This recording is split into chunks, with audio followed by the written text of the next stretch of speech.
Hey guys, Assalamu alaikum. It's me Fajahan and welcome to my channel AD with us. I hope সবাই ভালো আছো। So আজকে আমাদের dinner দেখেন, এখানে আজকে আমাদের ডিনার এনেছি। আজকে এই ডিনার কিন্তু খুব মজাদার একটা ডিনার।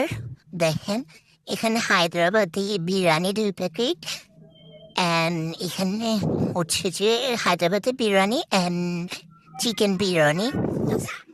দেখেন কি সুন্দর, মানে আমার তো এটা খুব পছন্দ খেতে। দেন কোপ অনেকগুলো আছে, বুরহানি, পান, সালাদ এগুলো আছে। দেন অ্যাড্রেসটা হলো শেখ মুজিবুর রোড, আগ্রাবাদ। অ্যান্ড এটা হচ্ছে জামান হোটেল অ্যান্ড বিরিয়ানি হাউস। আপনারা এখান থেকে খাবেন, এখানে ওদের নাম্বারও দেওয়া আছে। এটা খুব, এদের খাবারগুলো খুব মজা এবং সুস্বাদু হয়ে থাকে। আপনারা অবশ্যই এখানে একবার ভিজিট করবেন। সো আমি যাই এখন খেতে, আপনাদের সাথে দেখাবেন নেক্সট কোনো